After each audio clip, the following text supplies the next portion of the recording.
2 Chronicles chapter 24, New King James Version. Joash repairs the temple. Joash was 7 years old when he became king, and he reigned 40 years in Jerusalem. His mother's name was Zebiah of Beersheba. Joash did what was right in the sight of the Lord all the days of Jehoiada the priest, and Jehoiada took 2 wives for him, and he had sons and daughters. Now it happened after this, that Joash set his heart on repairing the house of the Lord.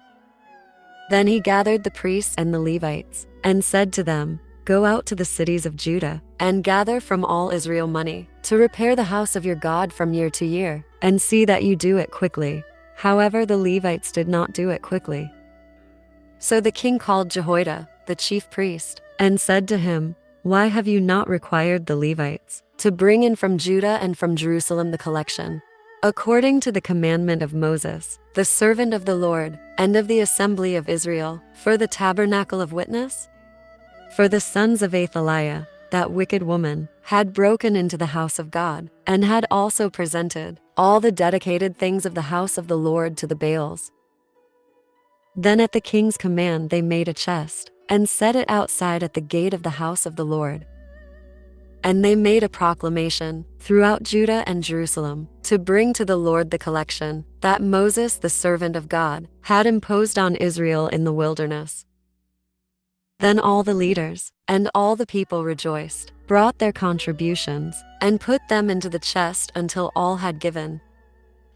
So it was, at that time, when the chest was brought to the king's official by the hand of the Levites, and when they saw that there was much money, that the king's scribe and the high priest's officer came and emptied the chest, and took it and returned it to its place. Thus they did day by day, and gathered money in abundance.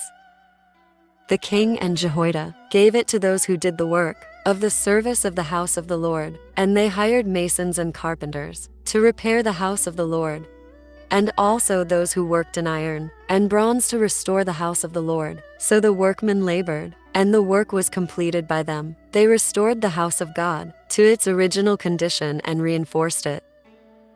When they had finished, they brought the rest of the money before the king and Jehoiada. They made from it articles for the house of the Lord, articles for serving and offering, spoons and vessels of gold and silver. And they offered burnt offerings in the house of the Lord continually, all the days of Jehoiada. Apostasy of Joash. But Jehoiada grew old and was full of days, and he died. He was 130 years old when he died, and they buried him in the city of David, among the kings, because he had done good in Israel, both toward God and his house. Now, after the death of Jehoiada, the leaders of Judah came and bowed down to the king, and the king listened to them. Therefore they left the house of the Lord God of their fathers, and served wooden images and idols, and wrath came upon Judah and Jerusalem because of their trespass. Yet he sent prophets to them to bring them back to the Lord, and they testified against them, but they would not listen. Then the Spirit of God came upon Zechariah, the son of Jehoiada the priest, who stood above the people, and said to them, "Thus says God, why do you transgress the commandments of the Lord, so that you cannot prosper? Because you have forsaken the Lord, he also has forsaken you." So they conspired against him, and at the command of the king, they stoned him with stones in the court of the house of the Lord. Thus Joash the king did not remember the kindness which Jehoiada his father had done to him, but killed his son, and as he died, he said, "The Lord look on it, and repay." Death of Joash. So it happened in the spring of the year that the army of Syria came up against him, and they came to Judah and Jerusalem, and destroyed all the leaders of the people from among the people, and sent all their spoil to the king of Damascus.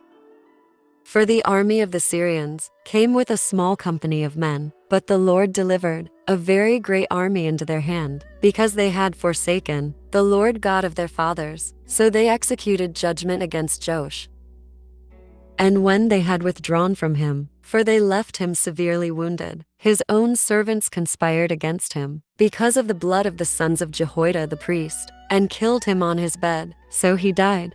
And they buried him in the city of David, but they did not bury him in the tombs of the kings.